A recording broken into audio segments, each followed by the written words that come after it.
Bueno, después de esta pequeña nota introductoria para que usted tenga contexto del caso en general, entramos en materia con Jorge Hans para que nos vaya contando algunos hitos y por qué este señor, ¿no es cierto?, Anguita está pidiendo una indemnización de 2.000 millones por distintos perjuicios, ¿no es cierto?, que acaba de perder. Claro que sí. Bueno, hay que recordar que Jaime Anguita desde el comienzo fue una persona de interés para la investigación que finalmente fue declarado inocente. Por eso, básicamente, su demanda requiere una indemnización de 2.000 millones de pesos. Y esto se desglosa en 4 tipos de perjuicios que él habría sufrido durante la investigación de este caso, que hay que decirlo, partió bastante mal, porque en un comienzo se pensaba que era un secuestro. Estuvieron 15 días los detectives en la casa de Jaime Anguita esperando la supuesta llamada de los secuestradores, cosa que obviamente no ocurrió. Y además él estuvo en prisión preventiva una vez que se sospechó derechamente que él había ordenado el asesinato de su esposa durante casi 2 años. Ese es el primer perjuicio que él alega. El segundo es la destrucción de su familia inmediata, por supuesto por la pérdida de su esposa, ellos vivían en un condominio que estaba al lado de las hermanas de Viviana Heger, de la víctima de este caso. Las sospechas sobre él recayeron inmediatamente, tanto por parte de sus cuñadas como por parte de su suegra, de modo que la convivencia en ese condominio se tornó insostenible. Al mismo tiempo, una infancia disfuncional que él alega que afectó a sus 2 hijas, una de 18 años en esa época y otra bastante más pequeña, de unos 7 años de edad, que obviamente estaban conmovidas primero por la desaparición de su esposa, de su madre, y después porque su papá era sindicado como el principal autor supuesto de este hecho. Y además él alega que hubo un excesivo escrutinio público derivado de todas estas sospechas que eran retratadas, como veíamos en las notas anteriores, por la prensa de manera muy profusa, porque se trató de un caso que tuvo impacto nacional, primero por la desaparición de Viviana Heger, que se prolongó durante 42 días, después por el hallazgo muy extraño, muy sospechoso, hay que decirlo de alguna forma, del cuerpo de Viviana Heger en la misma casa, donde los detectives incluso habían estado, como decíamos, 15 días esperando el llamado a un supuesto secuestrador. Además habían buscado en esa guardilla. Habían buscado, o sea, no solamente esperaron 15 días, no solamente se lo pasaban en la casa, no solamente estuvieron adentro con él, conversando, viendo la situación, analizando, sino que además estuvieron en la guardilla, pero ellos aducen que ese día, ¿no es cierto?, no habían tenido una linterna a mano. Sí, hay un detalle además que esa casa tiene mucho recobre, que es una casa bastante grande, y la guardilla tiene también resquicios y va rodeando la casa, de modo que el detective, cuando ingresa a la guardilla y con la poca luminosidad que tenía, observa hacia el fondo, ve una pared en el extremo que estaba observando, y no indagó más allá sin saber que había una esquina y a menos de 1 metro de ese lugar estaba el cuerpo efectivamente de Viviana Heger, cuestión que se descubrió 42 días después, como veíamos en la nota, por el olor que ya empezaba a emanar del cuerpo. Sí. Del cuerpo. Bueno, aquí llama la atención, yo creo, a la gente la infancia disfuncional, porque eso más bien pareciera ser algo que deberían haber reclamado la hija y no él, ¿no? De hecho, si vamos a la siguiente lámina de esta demanda, él reclama 1.000 millones para su persona por daño moral, a él, a Jaime Anguita. 138 millones por el daño, por los gastos que tuvo que incurrir en defensa. Tuvo más de un equipo de abogados trabajando con él. 138 millones en eso. 300 millones de pesos de reparación para cada una de sus hijas. 120 millones por lucro cesante. Él dijo que tuvo que dejar de trabajar, aunque esto fue controvertido por algunos testigos. 50 millones por el retorno de su hija mayor desde Alemania, donde estaba estudiando. Había viajado a Alemania para emprender estudios de pregrado, entiendo. Y tuvo que volver cuando su padre fue detenido, por lo que tuvo que incurrir en esos gastos que se ascenderían a 50 millones. Y además 30 millones de pesos por terapias a que se habrían sometido tanto él como sus hijas. Eso llega prácticamente a la suma de 2.000 millones de pesos, que es lo que estaba demandando. Claro, porque aquí serían 600 millones, ¿no? Para que la gente entienda que son 2 hijas. Sí, Claro, son 2 hijas. claro. Entonces a ella son 1.600 millones y a ella más o Hace menos casi los casi 2.000. llega a los 2.000 millones. Digamos. Claro, claro. ¿Ah? Ahora, el tribunal decretó que no era posible que se le imputaran al Estado estos gastos porque había habido razones para someter a proceso, para sospechar primero de Jaime Anguita, había habido declaraciones. Veamos un poco la cronología de este caso para Aduce un entender poquito, lo que ocurre. Jorge, que es muy importante que nos explique, ¿no es cierto?, estos detalles. Porque, ¿qué aduce la justicia para no pagarle a Anguita estos 2.000 millones? Dice, perdón, aquí habían sospechas fundadas Claro que sí. para que la investigación tomara su curso. Sí. Más allá de los Exacto. errores que tuvo la investigación policial, no, y de no ir a la guardilla, todo, pero aquí había una serie de antecedentes que sí daban lugar a que se investigara, ¿no es cierto? Revisemos ¿Y cuáles ahí la son esos cronología, antecedentes? claro. Sí, por si no les quedaron claras en las Mande. notas que vimos recién, el 29 de junio del 2010 desaparece Viviana Heger. Específicamente, esa es la casa. Oye, Icónico, esa ¿ah? casa Es que una foto yo creo que icónica. todos Una bonita tenemos casa. todavía en el recuerdo, Jorge, porque Claro que sí. cuánto tiempo estuvimos con cobertura desde esa casa en un condominio Sí. muy acomodado en Puerto Vara, Sí, con vista al lago. un lugar muy bonito muy que bonito. hasta ese entonces todos decían era muy tranquilo. Mira, la guardilla de hecho estaba aquí en el segundo piso, no recuerdo si era, debe haber sido este costado, contiguo al dormitorio. De hecho, el cadáver estuvo a 2 metros de la cama donde durmió Jaime Anguita durante 40 días antes de encontrarla. Y estaba justamente en el sector donde se había instalado un ducto de calefacción, Claro. que lo había instalado justamente propio el Anguita. sujeto que había sido sindicado como culpable del asesinato, José Pérez. José Pérez era carpintero. Él trabajó para Jaime Anguita en esta casa, justamente instalando este tubo, de modo que conocía perfectamente todos los recovecos que había en la guardilla. Y ahí, Jorge, Bueno, es uno de los cuestionamientos que se hace también al trabajo de las policías en ese momento, de quizás no haber revisado adecuadamente toda la guardilla, Sí, todo claro el que sí. sector, ¿no? Ese es un tema que también se cuestionó muchísimo. Perdón, estas casas, ¿qué costo tendrían estas casas en su momento?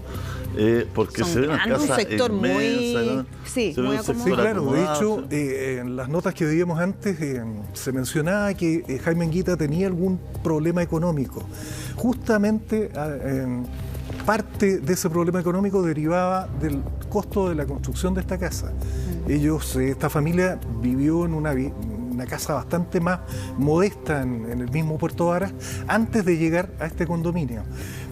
Hizo el esfuerzo definitivo, él era un profesional, estaba yendo relativamente bien, pero de todas maneras le costó bastante financiar esta casa y tuvo ayuda de personas que después se vieron vinculadas al caso también de una manera bastante extraña. Jorge, pero esto es un condominio como parcelas, ¿no? Porque es con un terreno amplio. No tanto como parcela, yo te diría que deben ser 1.500, 2.000 metros de patio para cada uno. Perfecto. Pero dentro de un condominio muy acomodado, con mucho verde alrededor, con una vista espectacular. Pero vamos al 29 de junio. Viviana Heger desaparece de su casa en circunstancias bien extrañas. Veíamos que Jaime Anguita recibió una llamada diciéndole que su esposa estaba secuestrada. Para empezar, genera eso muchas sospechas. Claro. El matrimonio no estaba bien, no habían tenido muchos problemas, pero de todas maneras, si a uno le dicen que su señora está secuestrada, lo mínimo que hace es llamarla para preguntarle, oye, ¿estás bien? ¿Te pasó algo? ¿Alguien te amenazó? No hubo ninguna reacción en ese sentido por parte de Jaime Anguita y él lo explica, como se veía en las notas anteriores, diciendo que pensó que se trataba de una estafa. Cuestión bastante extraña. Bueno, poco después lo llama su hija mayor, de nombre Viviana también, que estaba en el colegio alemán de Puerto Varas, a unos 3-4 kilómetros de la casa.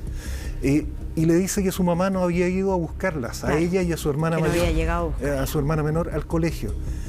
Cuestión que ya podría haber despertado algún tipo de alarma. Entonces le dijo, ándate caminando, un camino en esa época rural, Puerto Varas bastante seguro desde el punto de vista delictual, podía irse caminando, no estaba lloviendo tampoco, y cuando llega a la casa la niña le dice que su mamá tampoco estaba ahí. ¿Y ahí todavía él no la llama? Sin embargo, no, nunca la llamó. O sea, Nunca incluso cuando no llega a buscar a sus hijas, Claro. Y además, él no la llama. su hija encontró el auto de su mamá estacionado en la casa, el dormitorio un poco revuelto, y ahí le dijo al papá, y ahí dijo él, voy a ir a la casa. Después de la llamada que recibió en el banco, se preocupó de pasar por la tenencia de carreteras. Él estaba en Puerto Montt, tenía que viajar a Puerto Varas, donde está la casa, un trayecto de unos 20 minutos.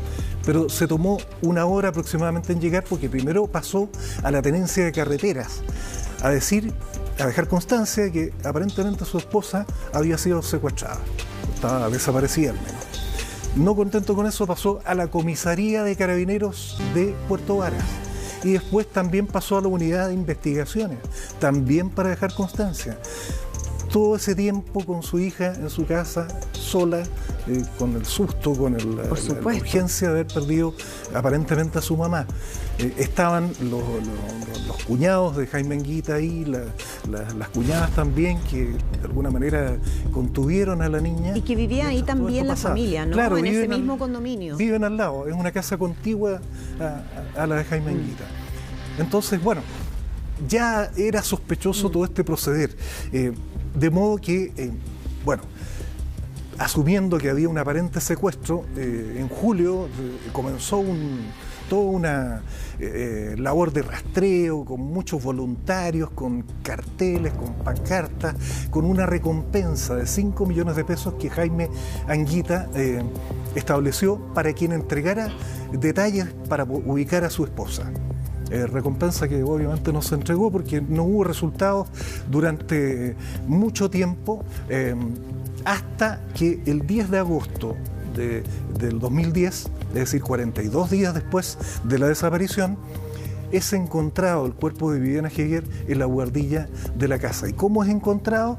En circunstancias que la policía había anunciado que iba a usar perros especializados en rastrear personas posiblemente muertas, fallecidas, y que iban a llegar a la casa a efectuar ese rastreo, cuestión que no se había hecho, porque la estrategia de búsqueda iba de lo general a lo particular, iban a partir por el entorno, se rastreó un radio de aproximado unos 5 kilómetros alrededor de la casa, en que incluyó el lago Yanquihue, para prever que pudiera haber llegado al agua de alguna forma la persona desaparecida, y al final anunciaron que iban a ir a la casa y justo ese día comienza a sentirse con más intensidad el olor.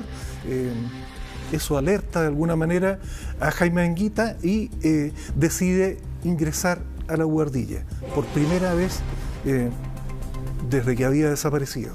Y como él conocía la buhardilla, la recorrió entera y dice que justamente después de la curva, del recoveco, de la esquina donde estaba instalada esa chimenea, encontró a su esposa fallecida, y ahí es cuando efectúa el llamado a su abogado y también al jefe de la Policía de Investigaciones que estaba llevando la búsqueda, que obviamente no daba crédito a lo que le estaba diciendo Jaime Anguita, porque todos los antecedentes indicaban que podía estar en cualquier lugar, menos en la misma casa donde los detectives habían estado tanto rato. Claro, perdón Jorge, aquí hay una fotografía, quizás no se logra ver bien la dimensión, pero era un lugar estrecho. Muy estrecho. Un lugar amplio, ¿no? Difícil acceso para moverse al interior. De hecho, se cuestionó mucho cómo había llegado a ese lugar Viviana Heger y de hecho se pensó que podía haber llegado por sus propios medios. Y por eso la primera teoría que se esbozó, obviamente errada, era que ella se había suicidado.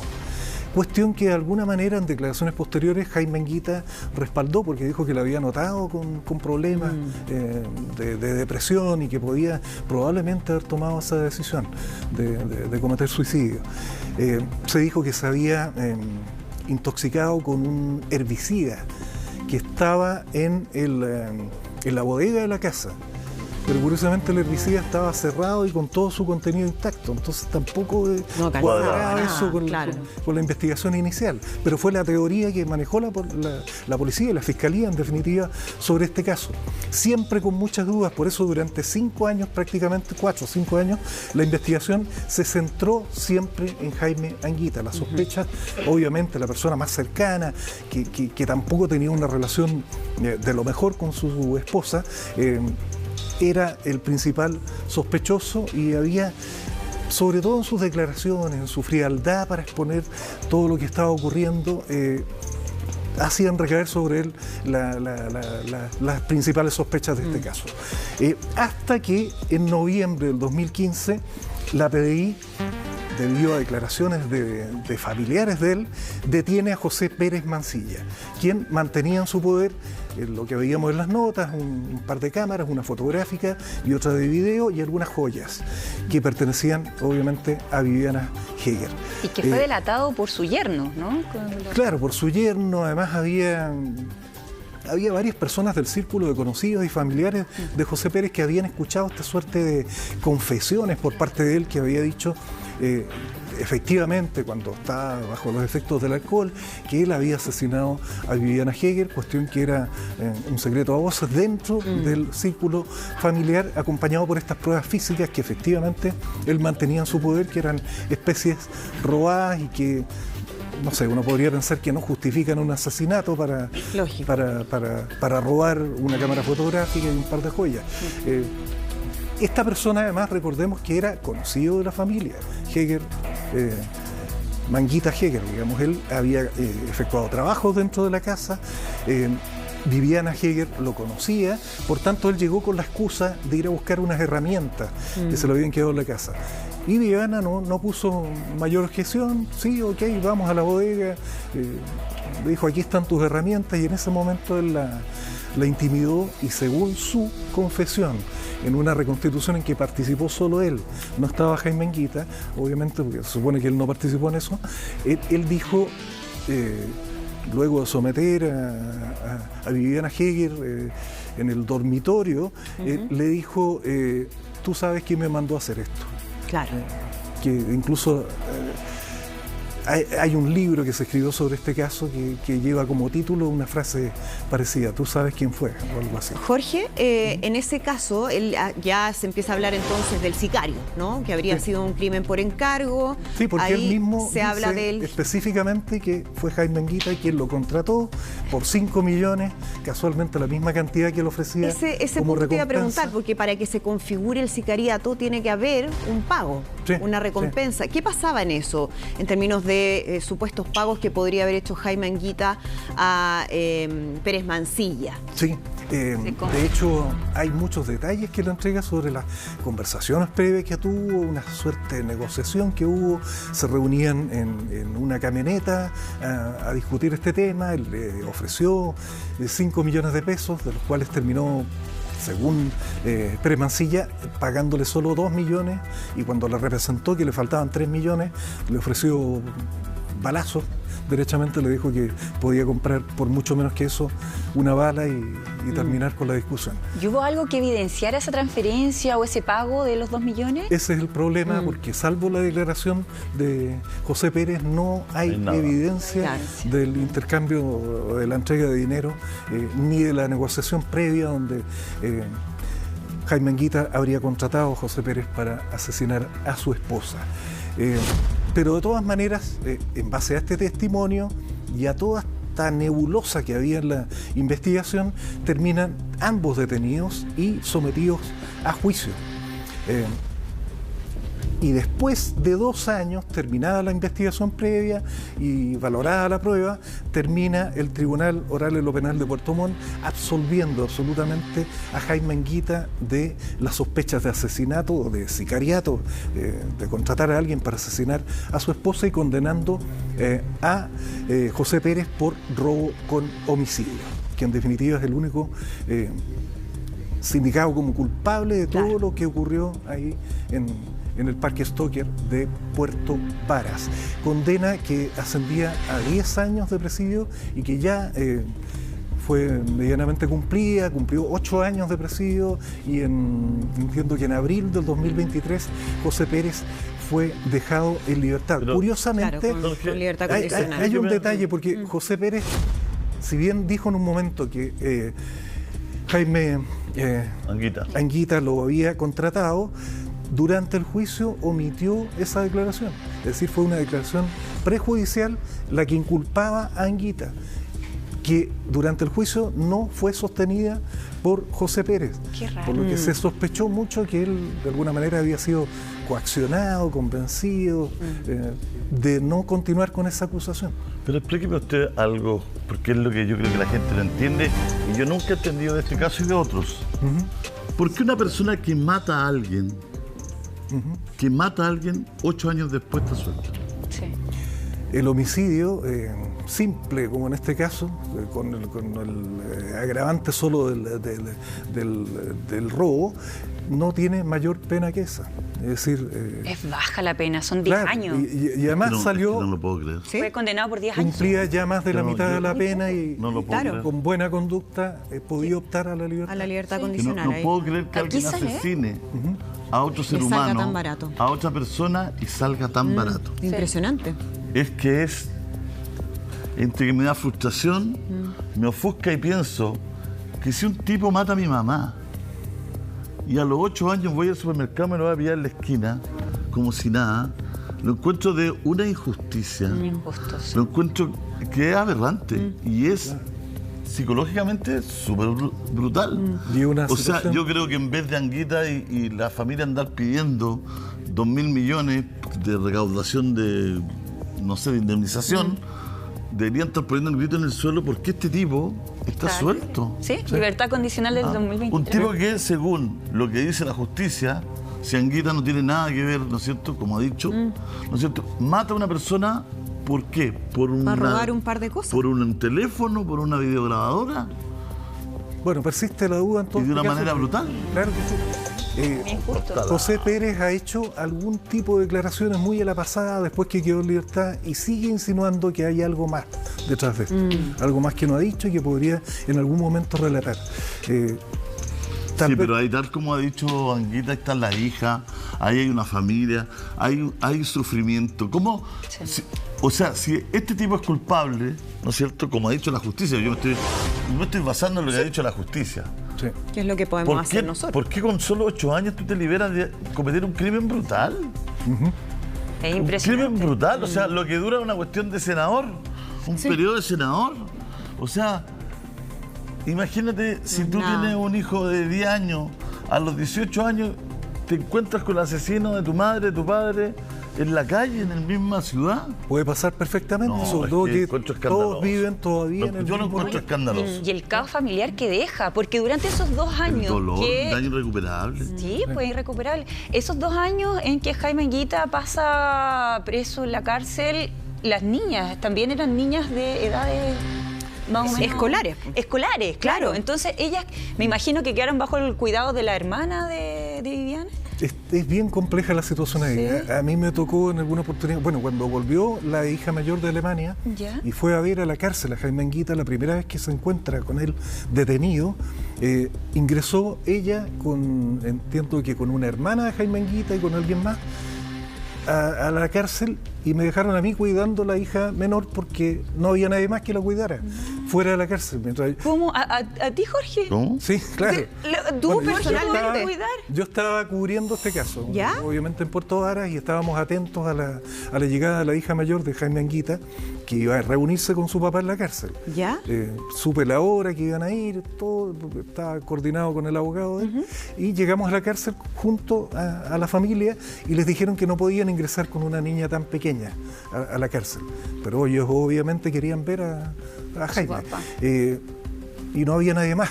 Entonces estaba yo, mi camarógrafo, en un auto que íbamos a esperar de todas maneras que ellos salieran para darnos sus impresiones y ya.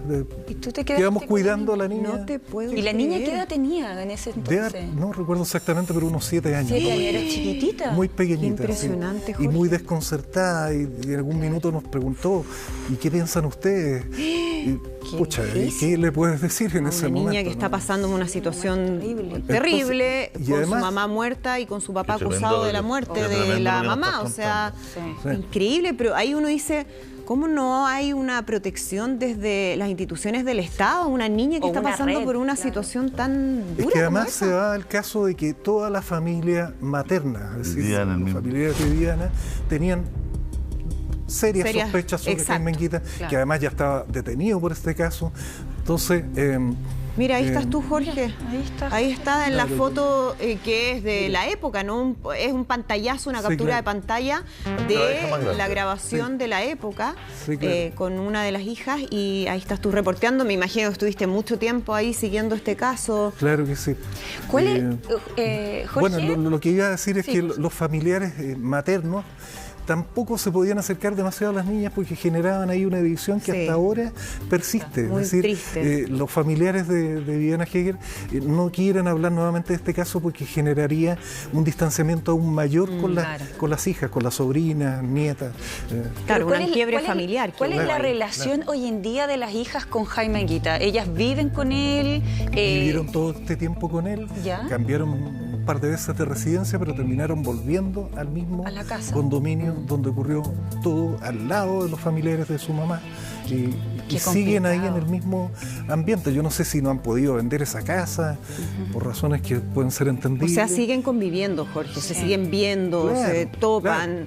Claro, como decía Julio, están en Puerto Vara, se pueden topar en cualquier minuto con José Pérez. Y Pérez sigue viviendo ahí mismo, ¿no? Sí, claro, sigue viviendo en la zona. Imagínate. Y la relación, tú me contabas que una de las hijas se lleva, o sea, le cree a su padre y la otra tiene ciertas dudas. ¿Cómo? Es que la mayor, a ver, aquí también se genera un tema psicológico importante. Son dos niñitas. Exacto.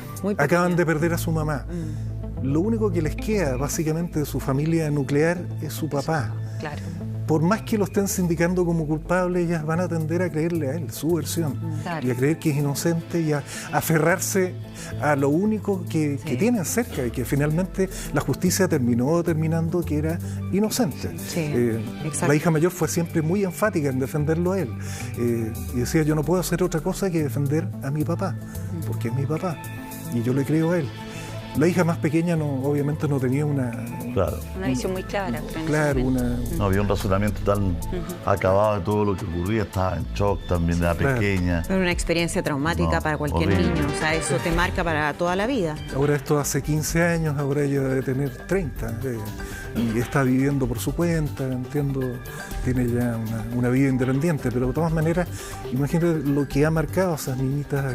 Y a toda esa familia, y lo que es impresionante, Jorge, bueno, y ahí también volvemos a lo que comentábamos al inicio del cuestionamiento al mal proceder de quienes estuvieron a cargo de la investigación, porque una vez que se hace mal la investigación desde el comienzo, las dudas quedan para siempre. Lamentablemente quedan muchas dudas de lo que pasó en esos primeros días. Son impresentables todas las excusas, porque lo de la linterna, lo que tenía recovecos, todo.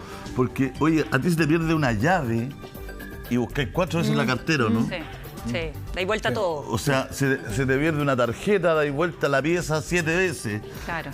O sea, resulta cómo acá no iban a ir a la guardia 2 o 3 veces, con linternas, o sea, es una cuestión evidente. Y es un daño que es irrecuperable, o sea, es un daño irreversible, porque una vez que se hace mal una investigación desde el comienzo, hay cosas que después no se pueden volver atrás, que no se pueden recuperar. Hay diligencias que se hicieron mal los primeros días y después, por más que se haga, ya no hay vuelta atrás respecto a quizás información, antecedentes que podrían haber sido clave para la investigación y para hacer justicia. Y yo creo que hay una sensación todavía de duda respecto a este caso justamente por eso. Claro que sí, eso no es justo para nadie.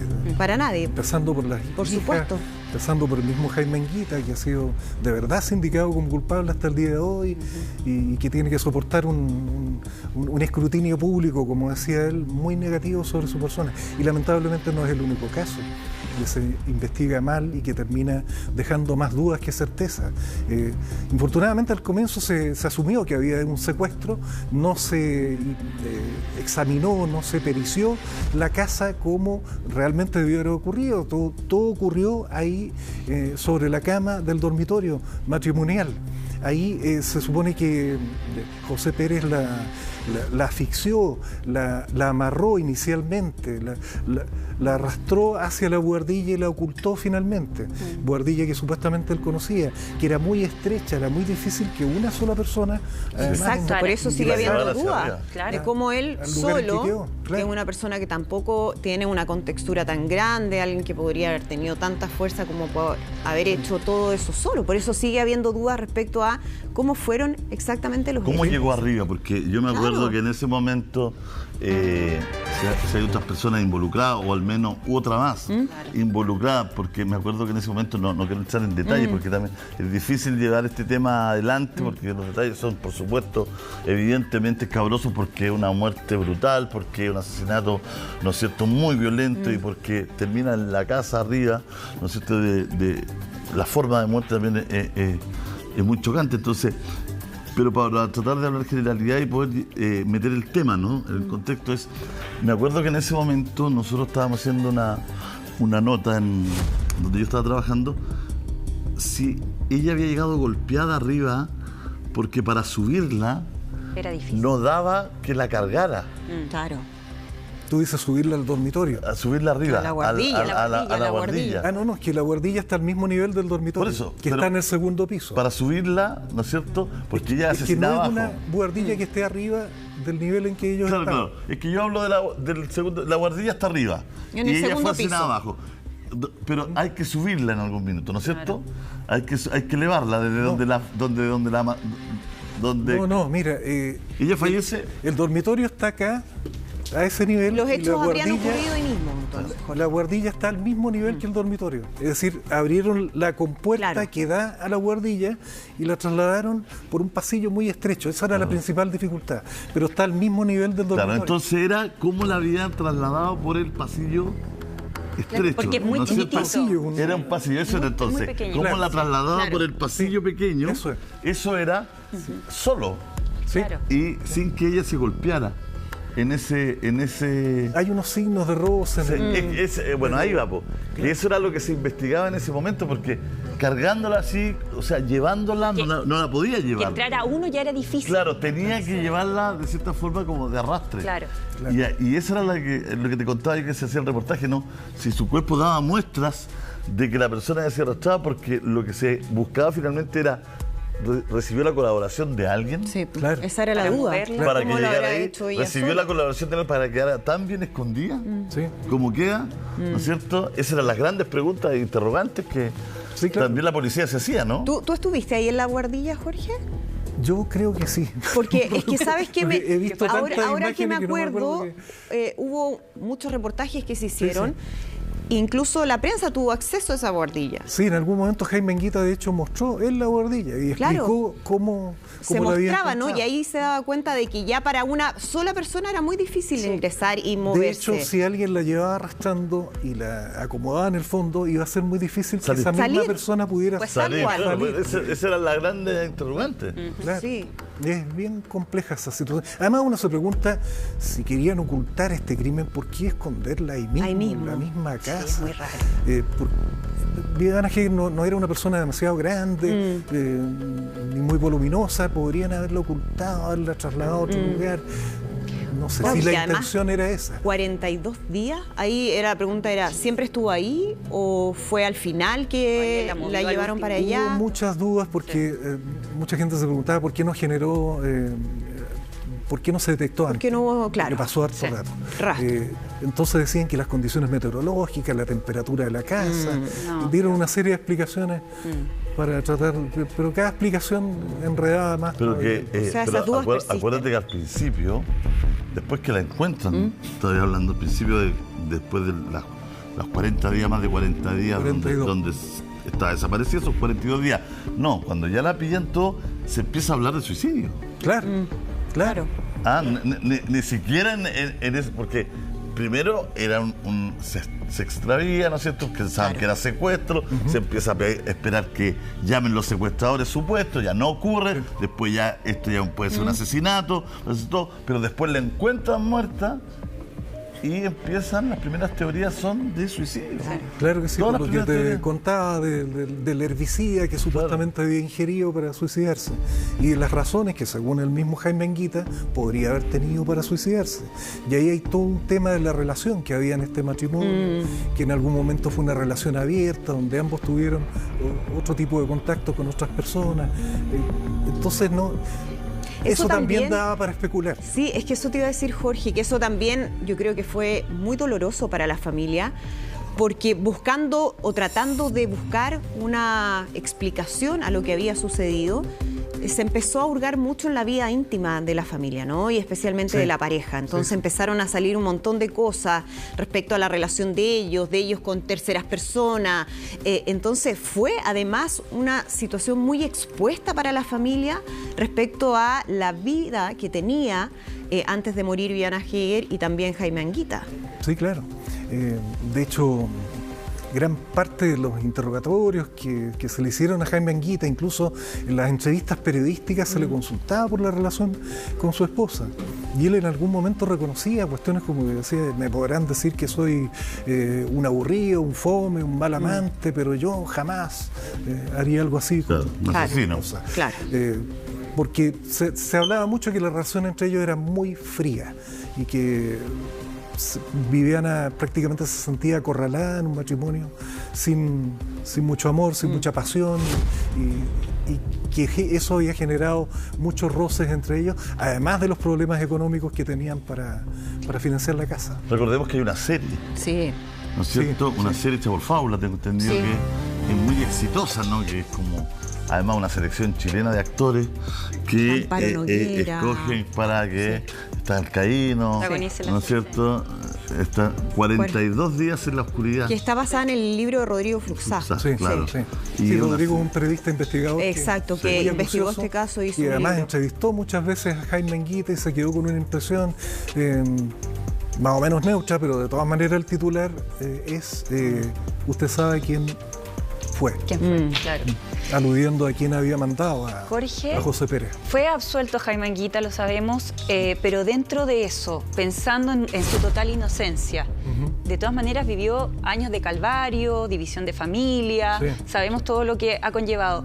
¿No hay una posibilidad de apelar a esta demanda y que parte, a lo mejor no los 2.000 millones, pero a lo mejor parte de las otras cifras que tú mostrabas, por ejemplo, los daños a las niñas, se pueda poder de alguna manera llegar a ello, tomar ese dinero? El tema es que no es posible imputarle al Estado responsabilidad en lo que ocurrió. Perfecto. Entonces el Consejo de Defensa del Estado lo que hizo fue refutar todos esos argumentos, señalando que nada de lo que ocurrió en ese sentido es culpa del fisco. O sea, no hay por dónde posibilidad reparar de apelar, eso. nada. Ahora, es una resolución de primera instancia. Yo entiendo que puede haber algún tipo de recursos que invoque alguna, no sé, algo que faltó en la investigación, algún antecedente que no se aportó a tiempo y que podrían pedir alguna reconsideración. Jorge, alguna vía. Tú que estuviste en el caso, que lo viste en el día a día y hoy día con la mirada ya que te da el tiempo,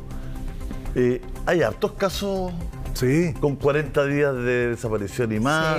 Hay hartos casos que son enigmáticos. Estamos viviendo el caso de María Ercida, que no sé cuánto tiempo ya. Más de un año. ¿No un año y medio más o menos. El mismo de Fernanda Maciel, ¿no es cierto? El caso de hoy día la concejala. Villalegre. De Villalegre, que ya también lleva mucho tiempo desaparecido. ¿Qué es lo que crees que atrajo tanto a este caso? ¿Qué fue lo que generó este interés público desbordante? Que estamos hablando, ¿no? Hasta hoy día estamos hablando de él, lo vuelvo a poner en la escena pública el propio Anguita, ¿no es cierto?, con esta indemnización que pide, que es rechazada, pero estamos hablando de series, estamos hablando de libros, estamos hablando de inmensos reportajes. ¿Por qué crees que esto...? Bueno, había todo un morbo en torno a este caso por la relación que había en esta pareja, por las motivaciones que podía haber habido, y uno siempre tiende a identificar a un villano en la historia, y en este caso era muy fácil hacerlo con Jaime Anguita. Era el sospechoso perfecto, es decir, podría haber tenido razones, podría haber tenido recursos, tenía la persona a mano porque era un conocido, el que en definitiva asesinó a su esposa. Siempre quedaron dudas de por qué un tipo que había trabajado en esa casa, que conocía a Viviana, iba a cometer homicidio para robarle una cámara y unas joyas. O sea, no tenía sentido. Cada vez que se averiguaba, que se daba un paso más en la investigación, había más sospechas, partiendo por esto de que la tesis inicial era un suicidio, que Jaime Anguita sospechosamente también respaldaba. Él decía, yo la noté mal en los días anteriores, no durmió, estaba angustiada. es posible que se haya suicidado antes de incluso de que la encontraran en la buhardilla. Claro, las características de personalidad de Jaime Anguita también son un elemento en esta historia, ¿no? Sí, claro. Lamentablemente para él. Que tenía una forma de relacionarse, de hablar, de declaraciones que hizo, que inmediatamente lo pusieron en la mira de todos. A diferencia de otros casos. De otros casos donde tiene gente que... no está el villano. No aparece como una persona sospechosa, lo que sabemos no dice nada, porque finalmente es la justicia la que tiene que terminar con pruebas concretas, no con intuiciones ni percepciones. En medio de toda la investigación y de todo, entre comillas, no hay villano, ¿no? Como bien lo describe Jorge, acá había como un sospechoso público que finalmente terminó siendo absuelto, inocente. ¿No es cierto? Creo que nos pasó un poco con la muerte del profesor Nivaldo, ¿no? Sí. Creo que la muerte del profesor Nivaldo también empezó a perfilarse que los villanos eran, acuérdate que nos daste una entrevista la pareja. La pareja, ¿no? Nos da 2 entrevistas, una comiendo chicle, que es muy famosa, ¿no? Una entrevista que es histórica para los que les gusta la crónica, a los que les gusta la crónica roja. Joana Hernández nos da una entrevista a cámara, comiendo chicle, buscando a Over Madrid, la entrevista a Over Madrid. Entonces, claro, y están, Over la va grabando, pegando letrero, buscando al profesor, mascando chicle, da unas cuñas, ¿no es cierto? Y claro, ahí tenés otra historia donde está el villano, digamos, es público, digamos. Claro, yo entiendo que por ahí se perfiló esta historia tan... de una manera que además generó tanto interés público en la gente, porque era un país entero pendiente de qué le había pasado a Viviana Heger. Exacto, y el lugar donde ocurren los hechos, también lo podemos comentar, porque tenemos muchas preguntas para Jorge Hans respecto a este caso. Estamos también desplegados en distintos puntos con la información de lo que está sucediendo en nuestro país, y también estamos ahí en Cúcuta, con lo que ocurre en la frontera de Venezuela con Colombia. ¿Vamos a hacer una pausa? Volvemos de inmediato. Volvemos de inmediato. Jorge, me puse la chaqueta porque me dio frío. Está helado acá adentro. ¿No? ¿Está helado? Sí, yo también me estoy. ¿Cuánto máximo hoy día? Hoy día 28. 28. No se notan aquí, Ali. Sí, no se nota, acá siempre hay frío. Pero está heladito. Jorge, bueno, estamos con esta indemnización que había pedido, ¿no es cierto?, Anguita, y que fue rechazada finalmente. La indemnización era por 2.000 millones de pesos. Mucha gente está pidiendo, señor director, que si tenemos el desglose de por qué pedían estos 2.000 millones, no sé si tenemos. Sí, ahí está. Ahí está. ¿Por qué no me explica un poquito? Porque mucha gente sumándose a la sintonía, porque no entienden que después de toda esta historia, alguien pida 2.000 millones de indemnización por perjuicio. Claro, era básicamente por 4 conceptos. La prisión preventiva que debió soportar o asumir Jaime Anguita por casi 2 años, estuvo detenido en un penal en Puerto Varas. Además, la destrucción, dice él, de su familia, de todo el entorno familiar, todo lo que provocó este enjuiciamiento a su persona, tanto para sus hijas como para el entorno familiar inmediato. La infancia disfuncional que debieron vivir sus hijas, una que ya estaba empezando a llegar a la mayoría de edad y otra mucho menor que ella, y el excesivo escrutinio público sobre todo. Había gente que lo insultaba en la calle, lo calificaba como culpable, antes incluso de ser detenido, con mayor aún razón cuando estuvo preso durante 2 años y posteriormente quedó en libertad. Todo eso se desglosa en unas cantidades de plata que en definitiva serían 1.000 millones por daño moral a su persona, la de Jaime Anguita, por haber sido declarado durante tanto tiempo como presunto autor intelectual del asesinato de su esposa. Jorge, perdón, que siempre llaman la atención estos montos que se solicitan cuando hay daño moral, porque es algo difícil de cuantificar. Claro. ¿Cómo tú le pones un valor económico a un daño moral, que es como un concepto más abstracto, ¿no? Claro. Pero es algo que normalmente se hace, no es poco común en juicios respecto a cómo yo me siento perjudicado por una decisión, o en este caso un proceso que llevan a cabo instituciones del Estado. Por eso es contra el Estado que se levanta esta demanda. Así es. Además, Jaime Anguita debió recurrir no a uno, sino a varios estudios de abogados para su defensa, lo que él estima que arroja un costo final de 138 millones de pesos. pide también 300 millones para cada una de sus hijas, serían 600 millones en total, por este concepto, por el daño infligido a cada una de sus hijas a raíz de este procesamiento que en definitiva se desinfló, digamos, no fue efectivo.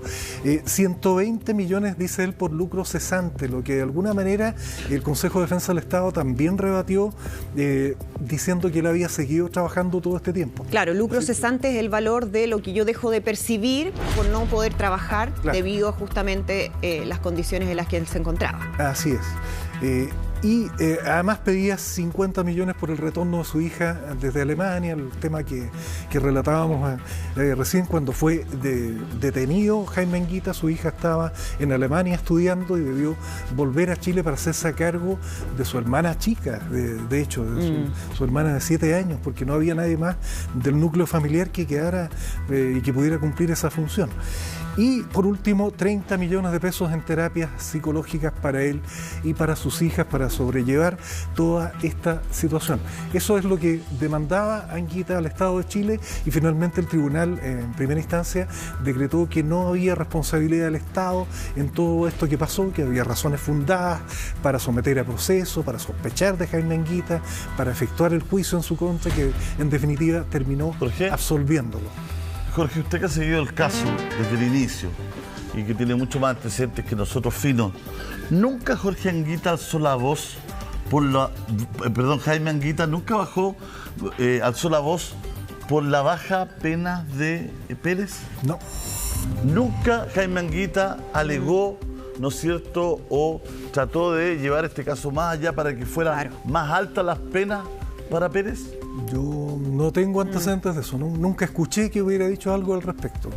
Claro, pensando que era la muerte de su esposa. Señora, claro, y yo no quedo tranquilo con una pena de esta naturaleza. Exacto, más allá de que hayan estado con problemas y todo lo que se habló en ese momento. ¿Y él no podría interferir, por ejemplo, en esa libertad condicional que él está viviendo hoy en día?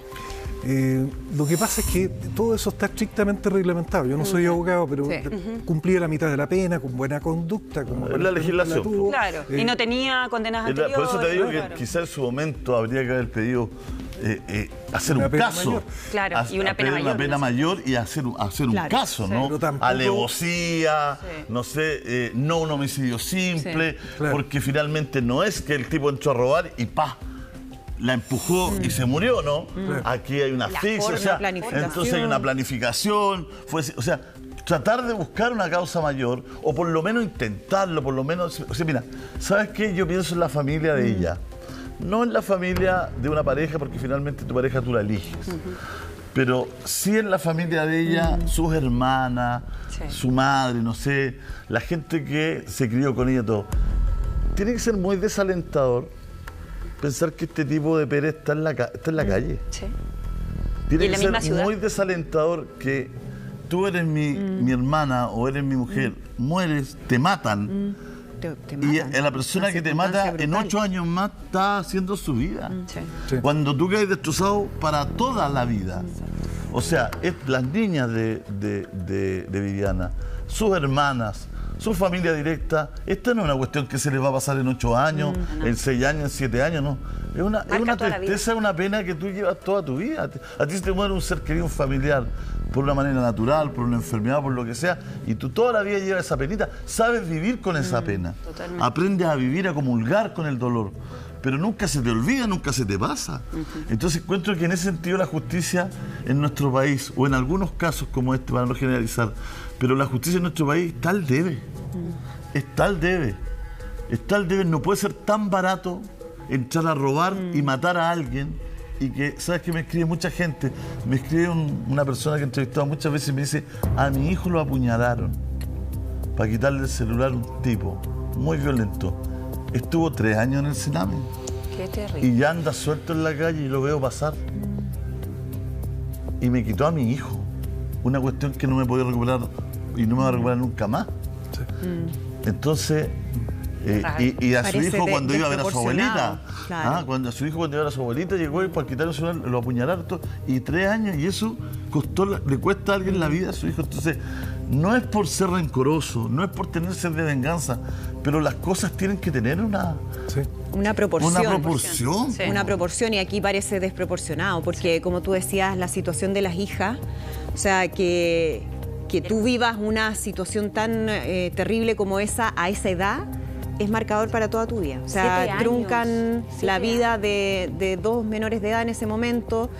Yo no sé si ellas quizás, porque estaba viendo en este desglose que tú hacías, Jorge, respecto a lo que él estaba pidiendo para sus hijas, pero ellas ya son mayores de edad. Sí. Ellas eventualmente también podrían tomar algún tipo de acción si es que ellas quisieran, independiente de lo que decide la justicia en relación a el propio Jaime Anguita. Sí, claro. Estaba pensando además lo que decía Julio respecto a la responsabilidad de José Pérez, porque él, además de haber asesinado a Viviana Heger, de acuerdo a su confesión y a lo que decretó el tribunal, él además es responsable de gran parte de este daño, Lógico. porque él Claro, inculpó a Jaime Anguita. Él fue quien dijo que lo había contratado para asesinar a su esposa. Y ahí se generó la prisión preventiva en su contra, el juicio, y gran parte de lo que aquí se aduce como responsabilidad del Estado por haberlo procesado, Claro. la provocó efectivamente José Pérez con esa acusación que después, sin embargo, no mantuvo en el tribunal. Eso es muy raro. Y por eso, en definitiva, Jaime Anguita queda libre. Eso es otro elemento que sigue generando dudas, ¿no? Y ahí ¿por qué veíamos el no titular reitera? del momento en que él queda con esta libertad condicional. Yo creo que, claro, ya ahí veíamos la condena de 10 años es insuficiente, pero que además haya ciertos beneficios en casos de homicidio, es una cuestión que a nadie probablemente le hace mucho Pero sentido. está todo lo que dice Jorge, mira, todo lo que dice Jorge. Responsabilidad por lo que él está pidiendo, indemnización al fisco, tiene en mucho, pero en mucho grado Pérez. Pero además Pérez asesina materialmente a Viviana Heger, pero además la esconde, pero además nunca colabora.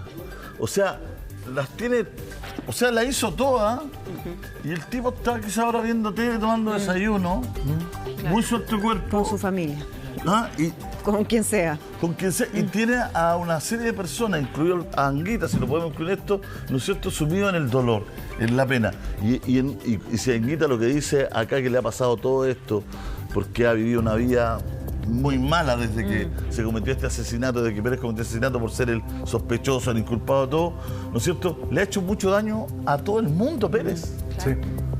Entonces, creo que ahí hay una desproporción gigante, que creo que ahí la justicia no cumple su cometido, no es justa, digamos. Totalmente. Ya.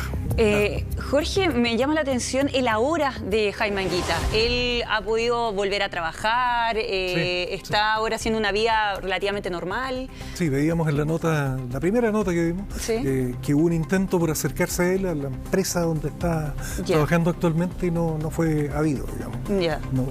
O no quiso ser ubicado o realmente no estaba ahí. Pero él está trabajando, está en Puerto Varas todavía viviendo. Ya.